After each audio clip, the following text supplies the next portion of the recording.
자, 다음 광고입니다. 편안한 잠을 위한 보낭칠 이노큐입니다. 최근에 구매 후기입니다. 몇 달 전부터 잠을 잘 못 자서 유튜브 광고 보고 첫 구매해서 일주일 먹어보고 좋아서 2박스 더 사놓았습니다. 가격은 김용민닷컴이 제일 싼 것 같습니다. 막 잠이 쏟아지게 만드는 건 아니지만 몸이 살짝 이완되고 편해집니다. 그리고 일단 잠들면은 숙면입니다. 잠들기 한두 시간 전에 한 개를 물에 타서 먹습니다. 일주일 정도 드시면 효과가 옵니다. 잠이 부족한 분들이 많지만 보통은 잠잘 시간이 부족해서가 아니라 꿀잠을 잘 수 있는 몸 상태가 아닌 분들이 많습니다. 보낭칠 이노큐는 자고 싶어도 쉽게 잠들지 못하고 잠이 들어도 자주 깨서 개운치 않은 분들을 위한 제품입니다. 특히 그 수면제를 장기간 복용 중이거나 수면제 복용을 고민하시는 분들께 보낭칠 이노큐를 적극 추천합니다. 왜냐하면 수면제가 가져오는 부작용이 심각하다고 알려져 있기 때문입니다. 금단현상, 우울증 등이 그렇습니다. 보낭칠 이노큐는 제주산 황칠나무와 오가피를 주 원료로 만들어서 몸에 부작용이 없는 생약 성분입니다. 특히 황칠나무는 진시황의 불로초로 추정될 만큼 예로부터 몸에 좋기로 소문난 약재고요. 뇌 긴장을 풀어주는 효과가 있기 때문에 여러분 도움 많이 얻으실 겁니다. 잠 때문에 고통받는 분들은 딱 한 달 동안만 보낭칠 이노큐를 잠자리 들기 전에 따뜻한 물에 타서 드셔보시기 바랍니다. 오직 김용민닷컴에서만 압도적 가격에 만나실 수 있습니다. 정가는 8만 원이고 인터넷 최저가는 5만 9천 원인데 김용민닷컴은 5만 2천 원. 언제나 5만 2천 원입니다. 여러분 많은 구매 바랍니다.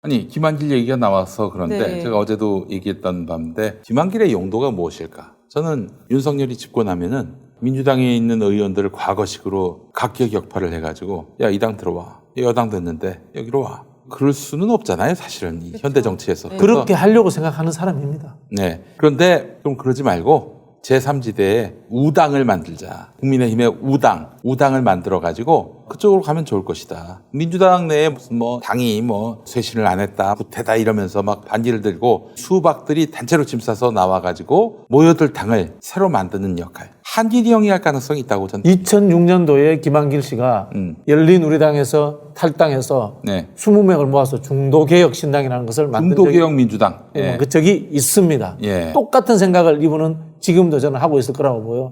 우리 김 PD님 말씀처럼 제2여당이죠, 그죠? 예. 만약에 윤석열이가 당선이 된다면 그렇지. 제2여당을 만들어서 연정을 해서 지분을 챙기겠다. 그리고 거기에는 안철수도 올 수 있다. 이 정도 상상을 하는 그러네. 것이 안철수도 올 수 있네. 네, 이 정도 상상을 하는 것이 그 사람의 수준의 전략이에요. 그게 새 시대인가요? 근데 제가 봤을 때는 네. 아마 벌드 에이지. 아마 그거는 대선 이후가 아니라 대선 이전에도 기획할 수 있는 그렇죠. 게 아닐까. 그렇죠. 그렇죠. 기억할 예. 수 있죠. 그러니까 이제 그거는 전제가 이재명 후보 지지율이 계속 급전 직하를 하고 야당이 될 수밖에 없겠다라는 그렇죠. 어떤 그런 흐름을 만들었을 때 그 흐름에서 김종인 비대위원장 같은 경우 연합정부 이야기를 한 거예요. 네. 본인은 그래서 내각제 개헌하고 본인이 총리하시고 책임 총리. 아유. 아마 제 생각에는 예. 김종인 비대위원장이 윤석열과 화해할 때 최소한 권성동 사무총장이 좀 정치 아는 사람이니까 그 사람을 중간에 거강권으로 끼워놓고 뭔가 약속 받았을 거예요. 예를 들자면 책임 총리를 한다. 라든가 아니면 하다못해 인수위원장이라도 한다. 라든가 무슨 언지를 저는 받았을 가능성이 많다고 봅니다. 저는 또 이렇다고 봅니다. 우리 종인이 형이 사실은 내각제 총리를 꿈꾸는 것이 너무나 확실하고요. 본인이 어떻게든 대통령을 한번 하셔야 돼. 대통령은 아니더라도 대통령에 해당할 그런 권력을 가지셔야 돼. 비례만 5번 하신 우리 분께서 비례 대통령 한번 해보시겠다. 비례 대통령 한번 해보시겠다. 이런 건데 사실 지난번 야권의 이런 갈등, 한 20일 전에 있었던 갈등을 보면은 인수위원장 자리를 놓고 다툼을 벌였다. 야, 이 인간들 지금 김치국부터 마십니다. 그러게요. 인수위원장은 예. 김병준 실장하고. 예.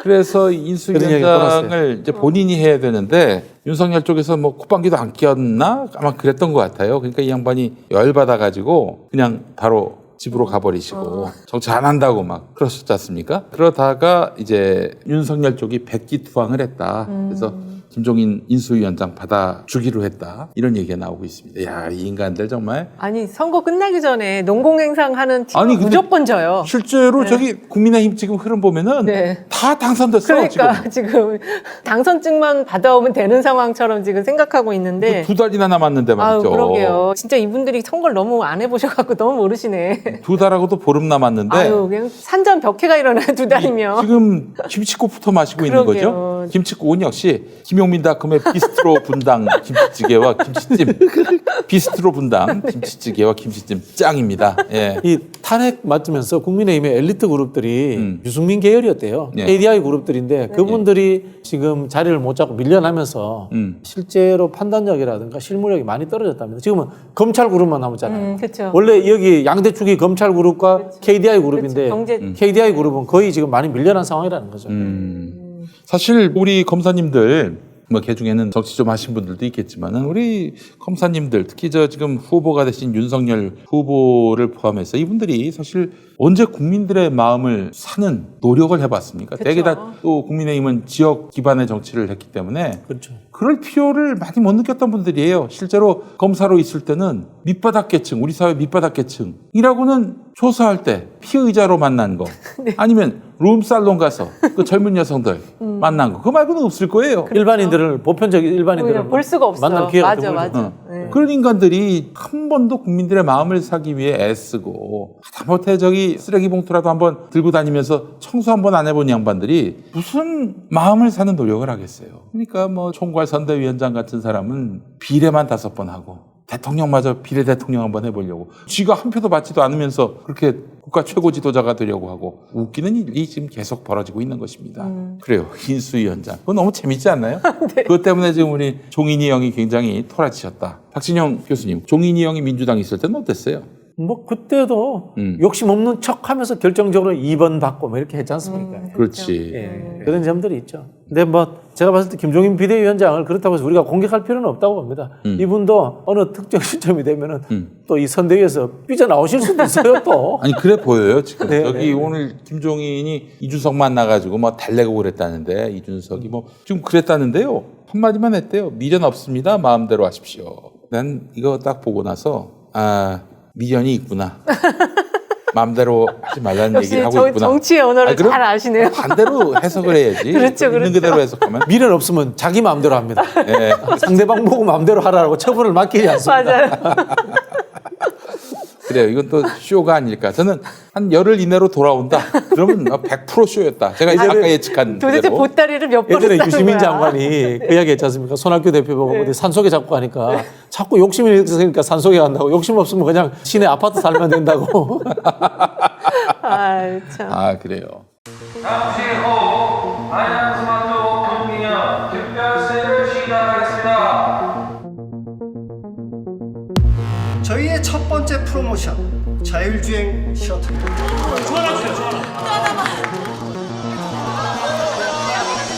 이번 달 야심차게 준비한 프로모션 제품들입니다. 모두 무료로 제공해드리겠습니다. 렛츠고! 아 손학규 형님 갑자기 생각이 나요.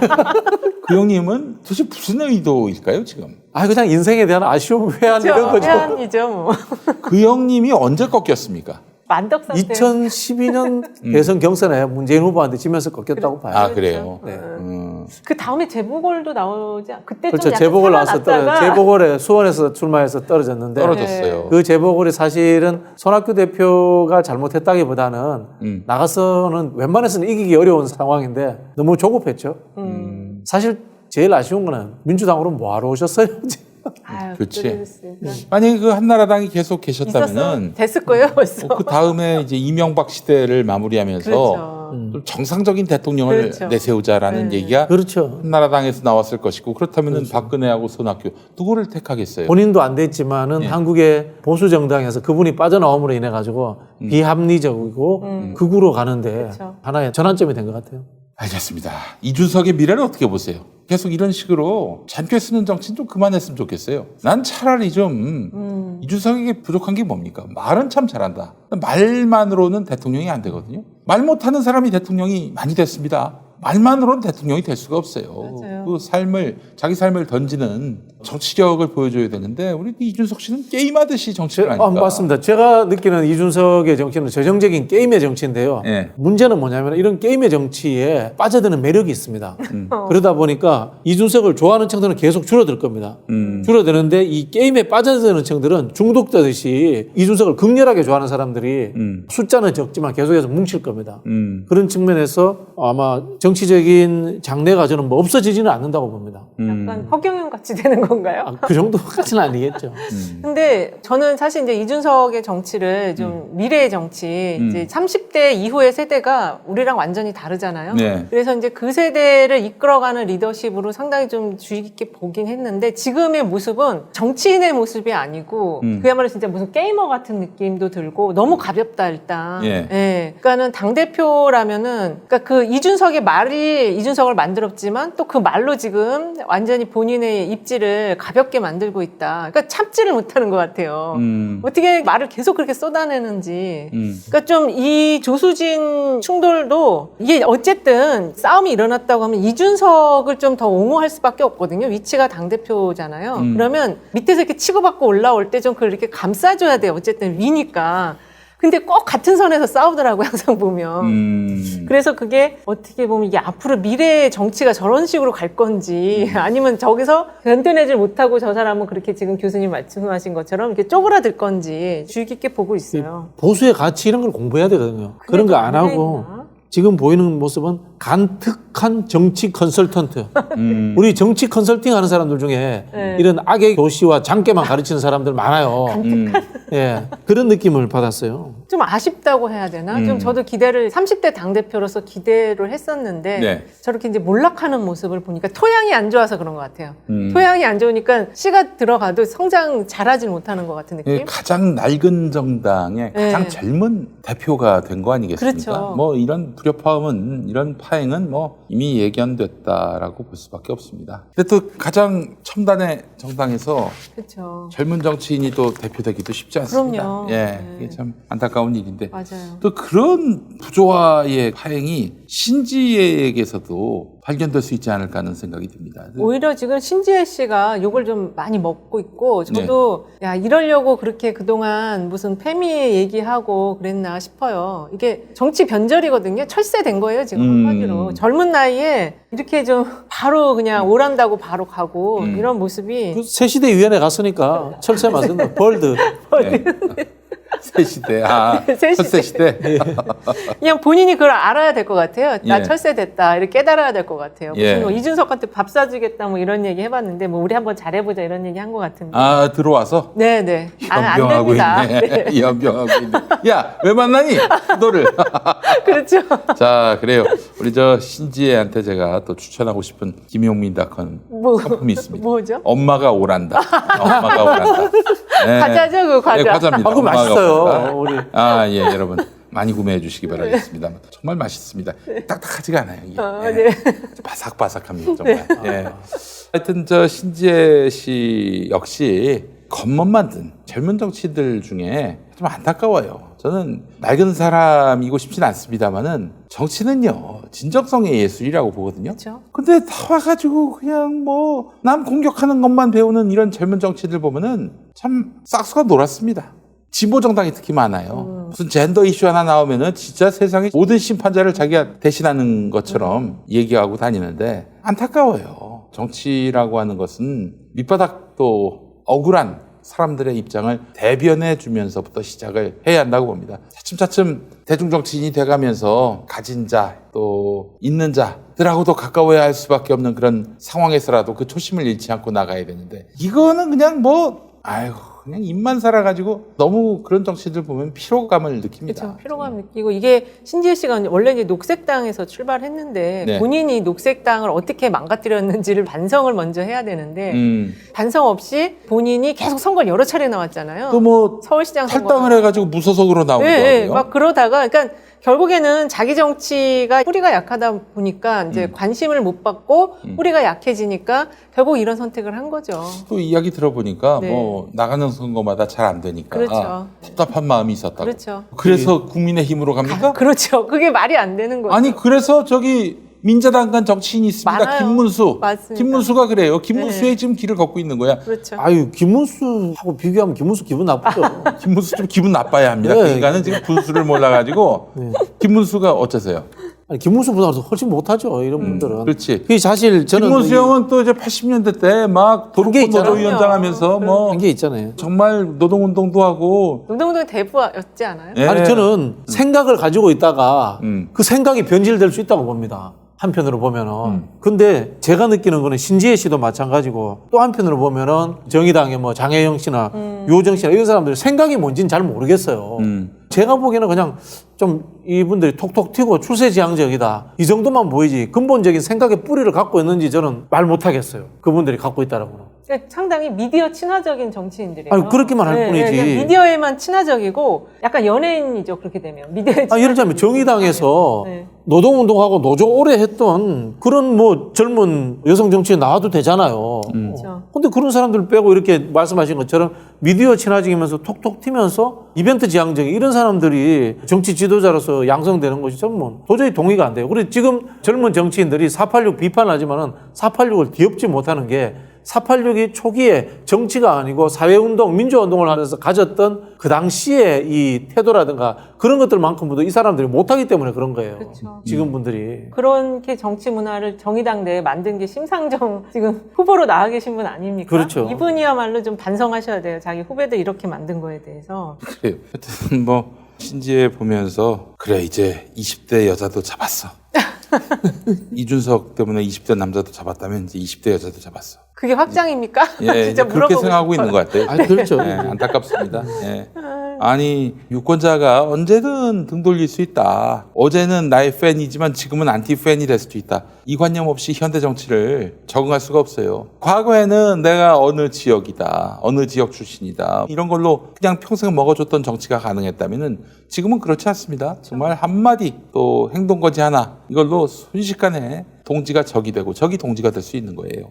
안타깝습니다. 우리 저 신지혜 씨. 뭐 지금 뭐 자기를 과거에 도왔던 페미니스트들조차 다 이제 등을 돌리고 있는 상황인데 정치를 좀 얄팍하게 하지 않았으면 좋겠습니다. 그리고 글쎄요. 선배들이 했던 것이 꼭 정의고 진리라고 말할 수는 없겠지만은 정치를 게임하듯이 하진 않았으면 좋겠다. 그런 생각이 들고요. 아니 그러니까 페미니스트 얘기가 나와서 그런데 페미니즘 연구하던 여성분들 상당수가 나중에는 등 돌립니다. 왜냐? 이게 봤더니 이른바 네임드 페미니스트들이 유명한 사건, 유명인의 사건 이것만 관심을 갖고 정말 기층의 여성들, 힘없는 여성들, 이름 없는 여성들 이 여성들의 일상사가 돼버린 성폭력, 성차별 이런 것들에 대해서는 아무런 관심도 뭐 역할도 안 해주고 있는 맞아요. 거예요. 여기에 이제 빡친 거지. 그래서 이게 아주 위선적인 페미니즘이다라고 생각하면서 등을 돌리고 있는데 반성의 지점은 거기 있는 거 아닙니까? 또 거기서 역할을 했을 때 우리 사회의 여성운동은 좀 힘을 받지 않겠어요? 거기를 떠나서 그냥 언론이 주목하는 사건 또 언론이 알아보는 인사 특히 그 민주진보 인사 이중적 젠더의식 이런 것들만 막 문제 삼으면서 그러면서 이제 지평을 넓히려고 하는 또 사실은 그렇게 또 민주진보 진영만 때리는 게 그래야 민주진보 진영 안에서 자기들의 영향력이 또 생기는 거거든. 또 민주진보 진영 열심히 때리니까 보수 진영에서도 러브콜을 하고 말이죠. 그렇죠. 민주진영 잘 때려야지 언론에서 받아주니까. 그렇지. 조중동에서 받아주니까. 네. 상업주의, 이것도 이념적 상업주의. 어떻게. 그러니까 이제 지금의 이 우리가 비판하는 페미니스트들 보면은 그들에게 그 활동의 준거 명분은 성평등이 아니라 권력이에요, 권력. 그런 점에서는 이런 페미니스트들하고는 결별을 해야지 휘둘리면 안 됩니다. 큰일 납니다. 그런 말씀을 좀 드리고 싶었습니다. 네. 예.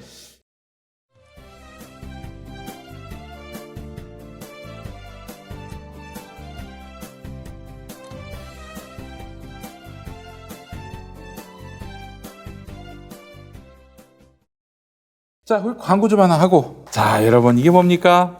서귀포 조생 감귤입니다. 해리 농장의 서귀포 조생 감귤입니다. 겨울을 대표하는 과일, 제주도의 조생 노지 감귤을 김용민닷컴에서 저렴한 가격에 만나보시기 바랍니다. 조생귤, 그러니까 귤 중에서 다른 귤보다 빨리 익어가지고 일찍 수확하는 귤을 의미하는데요. 노지 감귤이란 제주의 돌밭에서 자라서 생명력이 충만한 감귤을 의미합니다. 김용민닷컴의 해리 농장 감귤은 화학약품으로 강제 착색하지 않습니다. 다 익은 감귤만 수확해서 배송하는데요. 미리 따놓고 후숙 작업을 하지 않습니다. 계속 나무 줄기에서 영양분을 얻고 떼서 바로 보내드리는. 네, 그렇습니다. 잘 익은 감귤만 보내드리기 때문에 더욱 맛있습니다. 게다가 가격이 저렴합니다. 무려 10kg에 25,900원. 5kg이 아니라 10kg에 25,900원. 근데 실중량은 대략 11kg 정도입니다. 왜냐? 해리농장 농장주께서 귤 특성상 배송 과정에서 파손이 발생할 수 있기 때문에 조금씩 더 담아드린다는 거예요. 게다가 배송비도 무료입니다.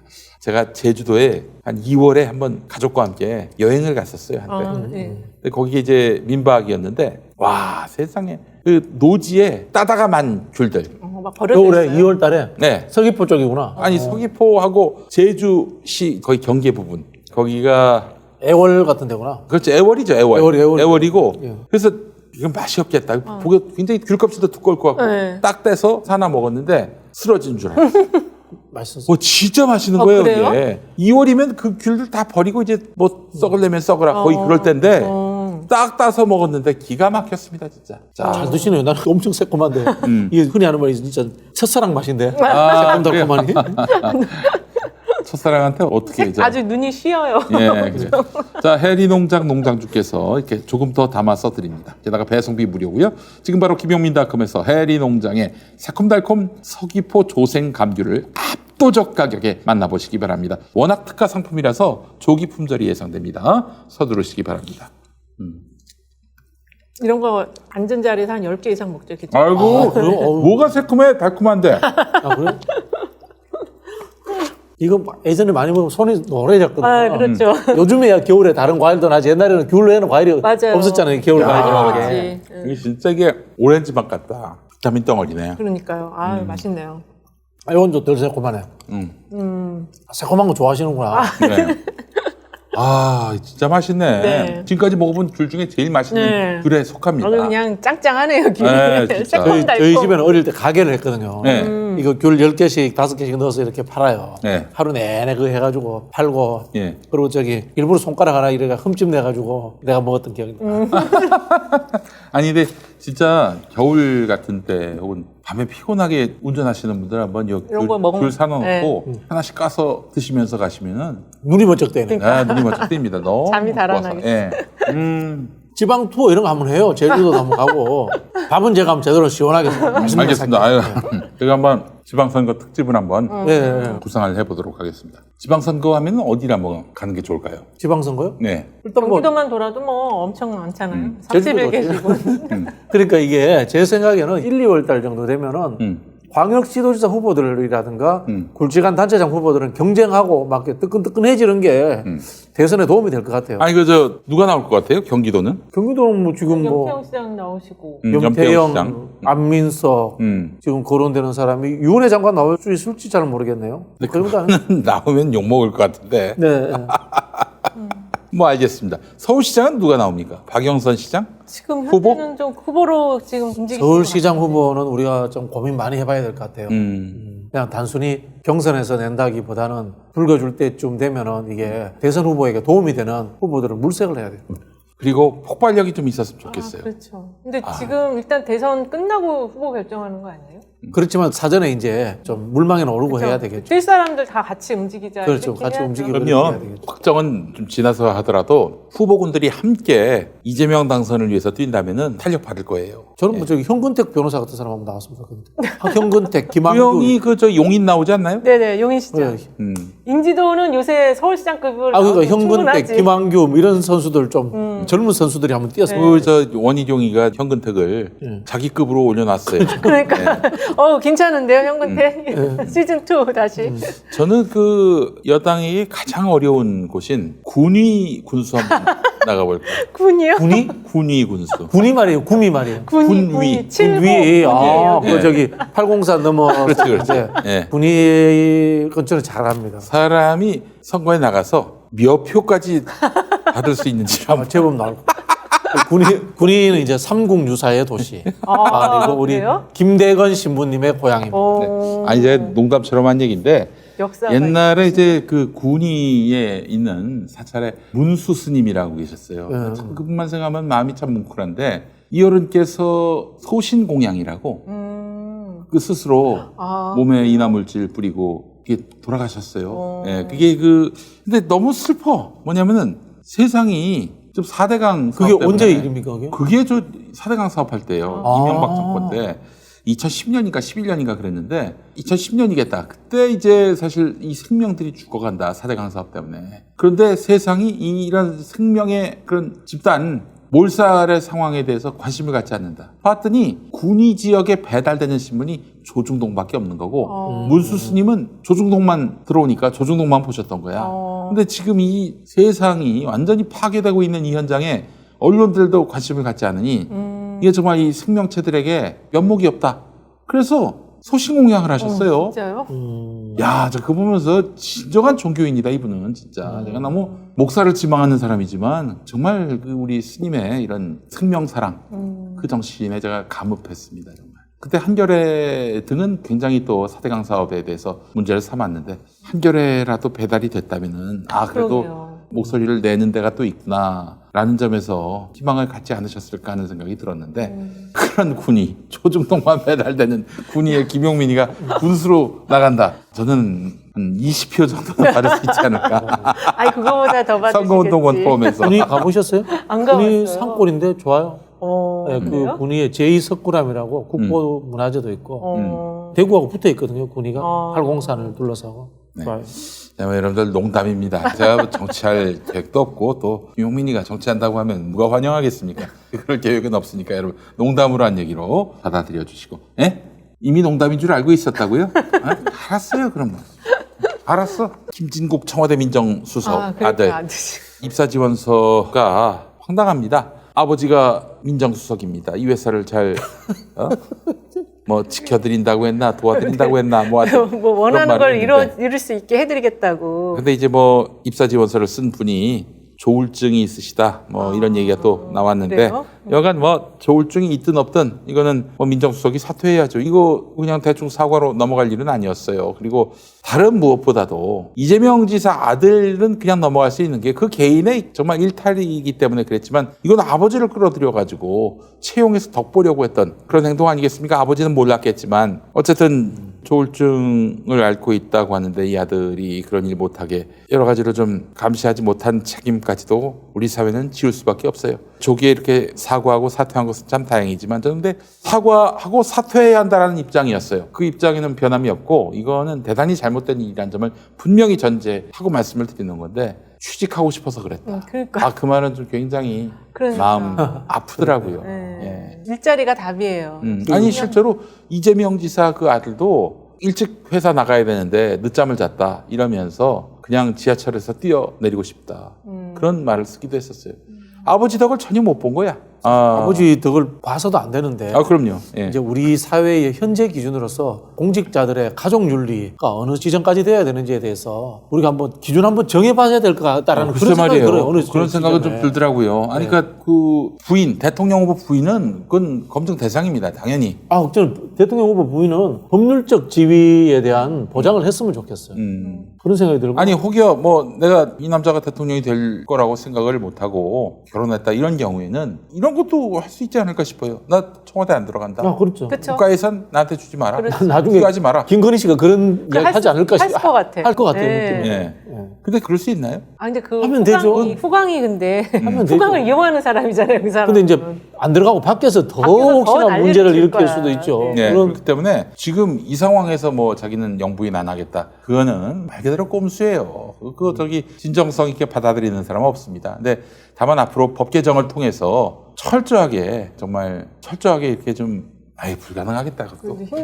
아무리 생각해도 사람에 불가능하겠어. 따라서 좀 다를 네. 것 같아. 근데 사실은 이제 김용민이 부인은 김용민이가 이제 정치 참여하는 걸 너무 싫어해서 절대 반대해서 결국에는 선거운동 1도 안 도와줬어요. 그래서 예전에 막말 파문, 음담 패설도 있었거든요. 그 막말에. 그 이제 그걸 또 사정을 아셨나 봐. 우리 저 경로당에 계신 지역 유권자분께서 붙잡더니 총각이 그럴 수도 있지. 그런 얘기를 하신 거예요, 나한테. 내가 거기서 얼마나 감격을 했는지 서러움이 막 쏟아져 나오면서 눈물을 흘렸어요. 그걸 또 뉴시스인가 뉴스원인가 기자가 찍어가지고 김용민이가 그냥 눈물을 흘리는 장면이 또 그렇게 호도가 되고 그랬었는데 그런 일들이 생각이 납니다만은 대통령 부인은 뭐 당연히 그거는 뭐 검증의 대상인데 아들 아들도 사실은 좀 그렇습니다. 뭐 예산이 투여되지도 않고 독립됐다면은 근데 경호원이 붙지 않습니까? 아드님도 붙어요. 붙을 거예요. 또 아버지가 대통령 하신다고 5년 동안 아무 일도 안 하고 가만히 있을 수는 없는 것이고 다 나름 어떤 사회인으로서 살아야 되는데 그렇다고 해외에 나가서 살 수도 없고. 그러니까 이게 지금 우리 사회가 좀 많이 바뀐 것 같아요. 개인의 행복과 그런 거를 더 중요시하고 이게 대통령이라는 직업이 직업적으로 봤을 때 주변의 가족이나 너무 많이 희생을 당한다. 뭐 하고 싶은 것도 제대로 못하고 물론 뭐 그거를 이제 또 이용해가지고 자기가 또 하고 싶은 일을 하는 경우도 있지만 어쨌든 좀 세태가 많이 바뀌었다고 해야 될까? 특히 이번 선거가 그런 것 같아요. 역대 대선에 비해서 세태가 너무 많이 바뀌었는데 내가 알고 있던 과거의 어떤 그런 정보나 이런 거 가지고 내가 너무 재단을 하면서 보고 있는 거 아닌가 그런 생각을 요새 많이 하거든요. 네. 네. 저는 그게 디지털 증거와 가짜 뉴스 탓이라고 봐요. 네. 그럴 수도 있죠, 진짜. 어쨌든 2030 세대, 특히 이제 20 세대는 30은 또 조금 다르고 20은 확실히 좀 다른 것 같아요. 어디를 네. 튈지 잘 모르겠어요. 네. 우리의 그 사고 인식의 틀이 너무 달라요. 달라요. 근데 그 세대는 그 세대에 맞게 환경이 그렇게 돼서 그런 사고를 하는 거니까 우리가 이해를 해야 되는 부분인 것 같거든요. 인정을 해야 되고 이해를 해야 되는 부분이어서. 네. 네. 아무튼 뭐 그렇습니다. 네. 잠시 후 안양스마트 금기념 특별세를 시작하겠습니다. 저희의 첫 번째 프로모션 자율주행 셔틀입니다.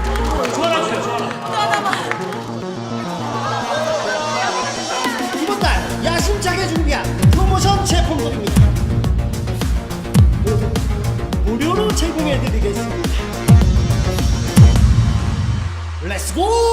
내각제 얘기 좀 한번 해보죠. 김종인 씨가 내각제 얘기를 했는데 내각제 얘기한 것이 뭐 결국에는 윤석열 씨가 집권하더라도 의회 구조를 보면은 윤석열이 할 수 있는 게 없어요, 별로. 그렇죠. 한 2년 100석 넘나요, 지금 국민의힘이. 그렇죠. 103석인가 그러니까. 예, 이거 그럼 뭘 하겠어요? 개헌 저지하는 거 말고는 할 수 있는 게 없어. 발의하는 거 하고, 네. 예, 법안 발의하는 거 하고, 개헌 저지하는 거 말고는 아무 의미가 없는데 결국 민주당과 협치를 해야 될 텐데 협치할 가능성은 뭐 제로에 수렴되죠. 뭐 언제 대화를 하고 언제 또 설득을 하고 그래 본 적이 있어야지. 그렇죠. 결국에는 이제 정계 개편 말고는 답이 없어 보이는데 정계 개편을 또 무리하게 추진했다간 또 역풍이 일어날 수도 있고. 자, 그래서 이제 내각제로 가자라는 얘기인데 내각제로 가면은 어떻게 합니까? 그러면 총선 다시 해야 되는 건가요? 개헌해야 되죠.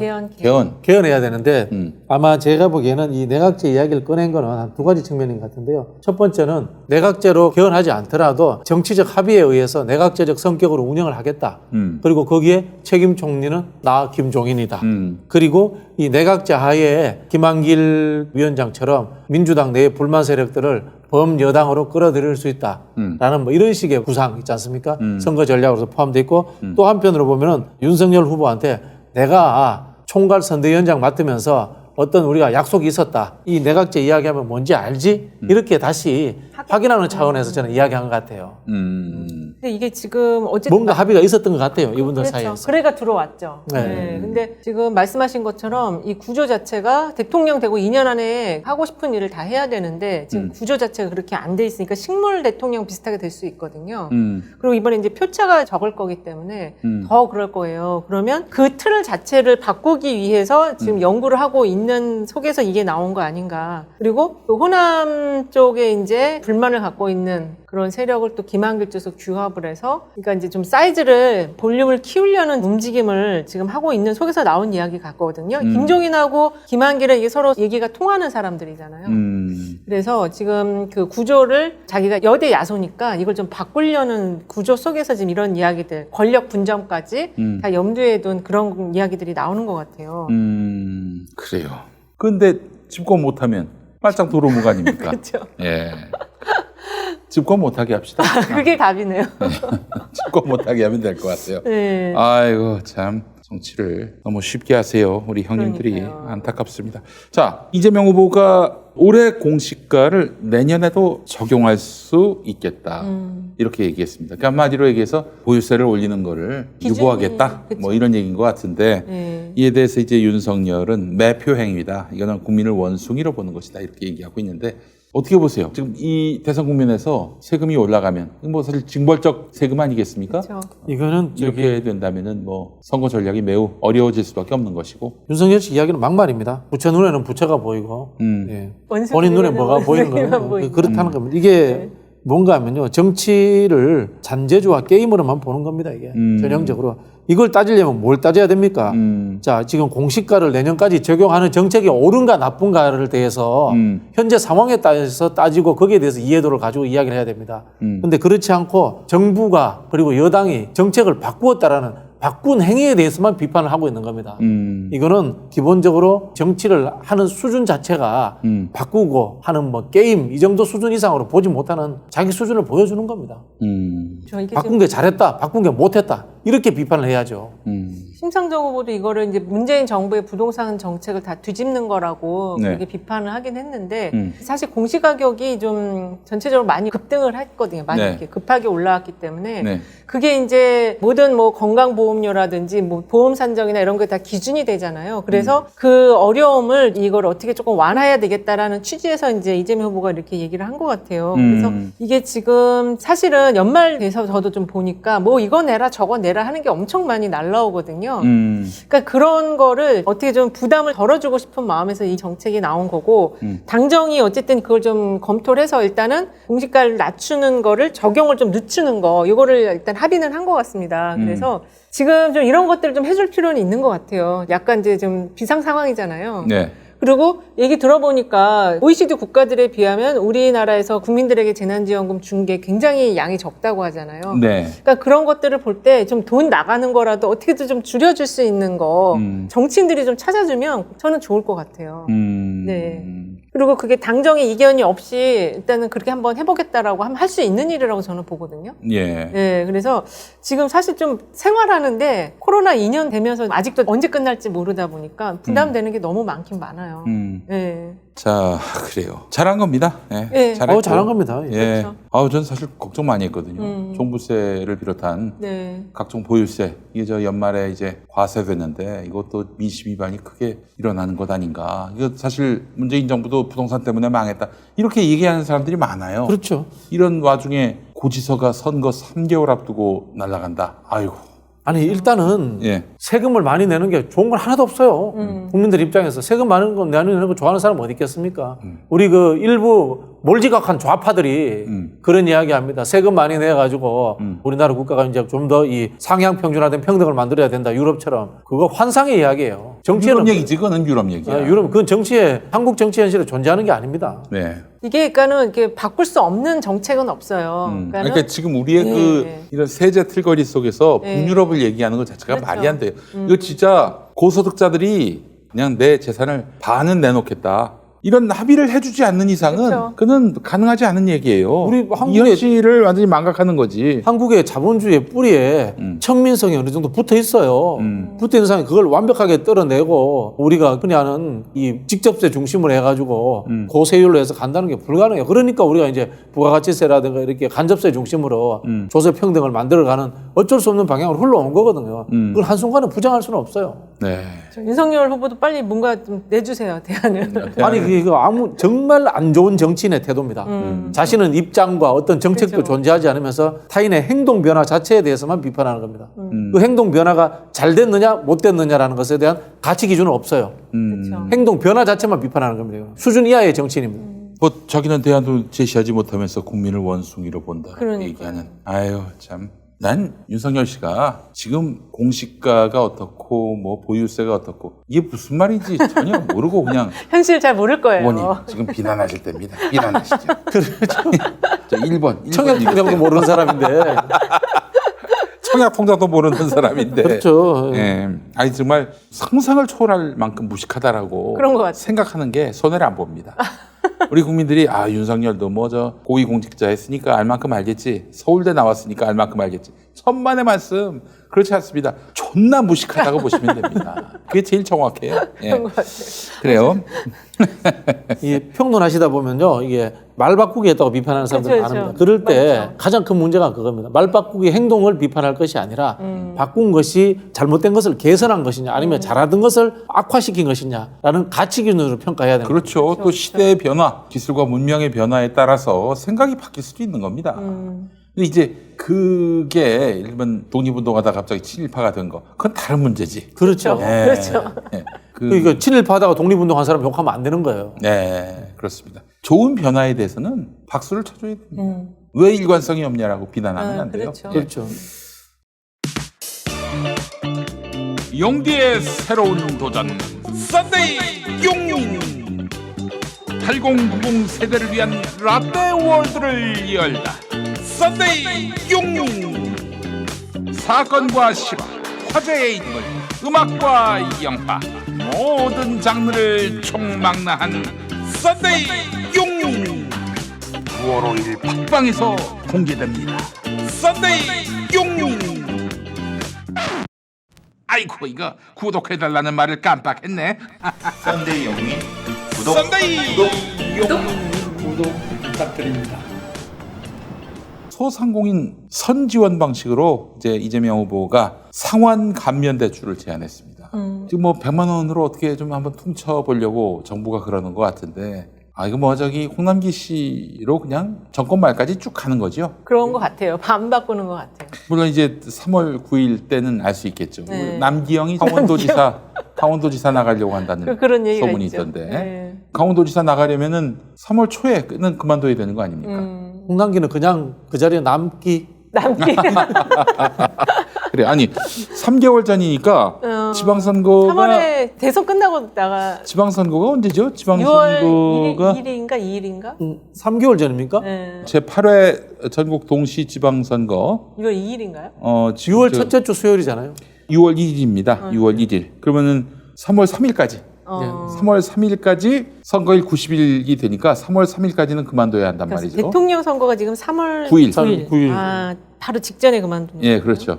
그래서 3월 9일 이전인 3월 3일에 만약에 남경이 그만둔다. 그러면 이제 강원도지사 나가신다는 얘기지. 그렇죠. 예. 네. 거기가 완전히 그 홍남기 부총리만 있는 게 아니고 이호승 수석 청와대 경제수석 있고 네. 구윤철 기재부 차관 여기 다 이렇게 다 같이 그 오랜 멤버예요. 그 다 기재- 나오지 마라 예, 그랬어요. 기재부 안에 그렇게 다 멤버들이어가지고 아, 그거 위험한데. 네. 아니, 저기 인사를 할 때 그렇게 혼남기 사단이 다 들어간 거 그쵸, 아닙니까? 그 사단으로 아니, 저 우리 저 보셨죠. 성열이 형이 검찰총장 됐을 때 7월 말 검찰 인사 턴키로 그냥 야, 윤석열 네가 다 결정해라. 했다가 그들이 쿠데타를 일으킨 거 아닙니까? 정봉주 전 의원 얘기에 따르면은 그 턴키를 준 사람이 양정철 씨라고 하던데 그랬잖아요. 정확하게는 모르겠습니다. 계속 그렇게 이야기하시니까 좋은 것 같습니다. 그게 만약 사실이라면은 예. 이거 진짜 이게 윤석열 때의 우를 다시 범하는 꼴이 되는 거죠. 아니 홍남기 사단을 청와대에 기재부에 그러면 홍남기 대통령이란 말이 나올 만도 하지. 그렇죠. 생각 그렇습니다. 그게.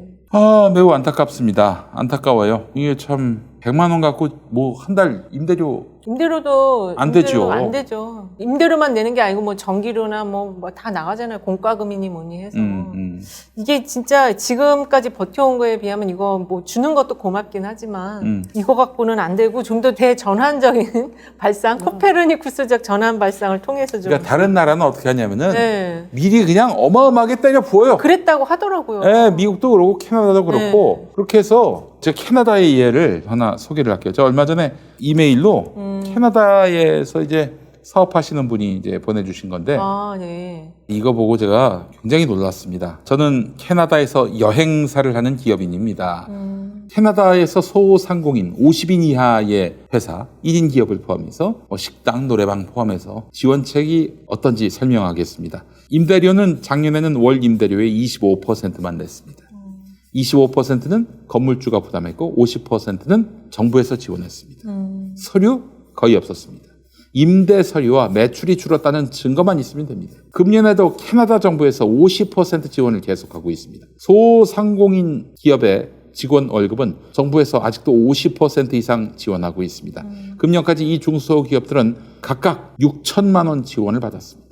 $2만 그러니까 이제 2천만 원은 무상이고 4천만 원은 2022년 12월 이자 없이 갚으면 됩니다. 이것은 각자 거래은행에 신청해서 곧바로 지원받았습니다. 그 외에도 많은 지원책이 있습니다. 한국에서 100조를 지금 당장 풀어도 캐나다 중소기업 지원책에 10분의 1도 안 됩니다. 그래요? 네. 심각하네. 저도 최근에 그런 얘기를 들었어요. 우리나라 지원이 많이 받은 것 같지만 진짜 찔끔 준 거라고. 아니 그렇게 해서 예를 들면 예산을 아껴가지고 우리 국민들이 힘들다? 정부의 존재 이유가 뭡니까? 그렇죠. 정부의 존재 이유는 국민들을 편안하게 해드리는 거 아닙니까? 우리나라 이제 관료 수급 방안이 잘못돼서 그런 건데요. 저는 이런 거 볼 때마다 우리나라는 아직도 봉건적 관료제 국가다 이런 생각이 드는데 현대 국가의 존재 이유 중에 하나가 세금을 통한 분배 정의의 실현입니다. 국가가 세금을 걷어가지고 분배 정의를 만들어 간다는 거죠. 시장에서의 자율 경쟁에 의해서 빈익빈 부익부가 심해지면은 그것을 보정해 주는 게 국가의 역할 중에 하나다. 그런데 우리나라 관료들은 정치 교육이라든가 민주주의 교육이 안 돼 있는 거예요. 기능적 교육만 돼 있으니까 그런 국가의 역할, 정부의 역할이라는 개념 없이 자기 부서의 역할, 내가 하는 일 거기에만 인식이 있는 거예요. 그렇죠. 저는 이건 전반적으로 우리 어릴 때부터 하는 사회교육이 잘못돼서 그런 측면도 있고 네. 더 가보자면 그런 측면도 있고 그리고 또 짧게는 공직자가 무엇인가라는 그런 이 인식 자체의 부족이 존재한다라고 보여집니다. 그리고 공직자들에게 정치적 중립을 이야기하잖아요. 네. 정치적 중립이라는 게 파당으로서의 정치적 중립을 이야기하는 것이지 국민들의 여론을 수렴하고 민의에 충실한다라는 정치에 있어서 벗어나는 뜻이 아니거든요. 네. 근데 이 사람들은 그런 민의라든가 가치에서 벗어나서 기능적 역할만 하고 있는 거예요. 지금 우리나라 관료들은. 이게 큰 문제입니다. 이게 지금 이재명 후보가 여러 가지 제안들을 많이 하고 있는데 사실 이제 일반 사람들이 볼 때는 너무 튀는 거 아니냐, 너무 이제 파격적인 거 아니냐. 특히 뭐 이번에 그 상환 감면 대출 같은 거 그런 것도 지금 상황이 완전히 달라진 상황이기 때문에 한번 또 제안을 한 거를 가지고 한번 우리가 공감대를 형성을 해서 한번 시도도 해보는 것도 저는 나쁘지 않은 것 같아요. 최근에 그 허경영 씨 인터뷰를 보니까 국민들한테 1억을 준다고 그랬나? 그러니까 그 발상의 전환이 좀 황당무계하긴 하지만 이제는 이제 그런 것도 시도해 볼 정도의 지금 우리 사회 변화가 급격하게 지금 일어나고 있다. 이걸 보면은 이재명 후보가 상환 감면 대출, 그러니까는 지금 돈 나가는 건 많고 버는 건 적으니까 근데 대출을 받아서 그걸 계속 메꿔나가면서 버텨야 되는데 대출이 정말 힘들거든요, 지금. 어떻게 보면 지금 정권 교체 의향이 높은 것 중에 하나도 이 대출 요인 이게 까다롭게 하는 이것도 있을 수 있어요. 그래서 이런 부분과 관련해서 고정비에 들어가는 거를 뭐 이제 빌려주는 그런 상환 감면 대출 제도를 도입하겠다라고 말했다고 하는데 약간 좀 기존과 다른 것들도 좀 시도를 해볼 필요는 있는 것 같습니다. 네. 저도 뭐 이거 너무 많이는 하지 말고 많이 하면 안 좀 돼요. 정리를 해서 네. 재정 기획을 통한 부동산 정책. 네. 예를 들면 지금 금리 올리면 안 되거든요. 근데 좀 올라가고 지금 올리겠다고 하거든요. 이런 것들에 대해서 막아야 된다는 생각이 들고 그다음에 재정 기획을 통한 코로나 대응 정책 이게 해당되지 않습니까? 이런 정책들을 지금 좀 기재부가 내놔야 되는데 안 하고 있는 거죠. 그러니까 많이 지금 기재부지 기획 안 하잖아요 지금. 정부에서는 금리를 올려서 지금 부동산 가격이 안정되고 있다라고 인식을 하고 있어서 근데 그게 사람마다 생각이 다 다를 수 있거든요. 그러니까 그렇죠. 이거를 좀 윤석열 후보와 같이 앉아서 좀 머리를 맞대고 국민 대토론회를 좀 했으면 좋겠어요. 저는 홍남기 부총리가 본인 스스로 곡간직이라고 하는 순간 기재부 장관의 자격이 없다고 생각합니다. 복간직이 나도 할 수 있다. 곡간직이 나도 할 수 있지. 기획을 해야지. 경제 기획을 해야죠. 그렇죠. 아니 이제 곧 김용민이가 네. 마이너리티 이재명 개정판을 개정판. 예, 네. 그때는 작년에 7월에 대법원 무죄 판결 났을 때 냈었는데 그때는 뭐 또 대선 후보 나올 거라고 그렇죠. 이제 생각을 못할 이게 뭐 상황이었죠. 유망주라는 생각은 했지만은 네. 그 양반이 나올까? 그냥 경기도지사 한 번 더 하는 게 낫지 않을까? 그렇죠. 그런 생각이 들던 때였는데 이제 뭐 대선 후보가 됐단 개정판 말이죠. 언제쯤 나오나요? 다음 주에 예, 나오나요? 다 됐습니다. 뭐 다 돼서 넘겼어요. 사실은. 그 전에 한번 이재명의 9회 말 끝내기 한번 아 광고하시죠. 그거 어떻게 잘 팔려요? 교수님 광고하시죠. 예. 다음 주에 제가 들고 나오겠습니다. 예. 북콘서트도 한번 하셔야 되는데 북콘서트 안 합니까 거기는? 온라인으로 해요, 온라인은. 줌으로. 이 저 바쁜 엄중한 시국에 우리 이동영 작가 휴가 갔습니다. 아 그래요? 아, 네.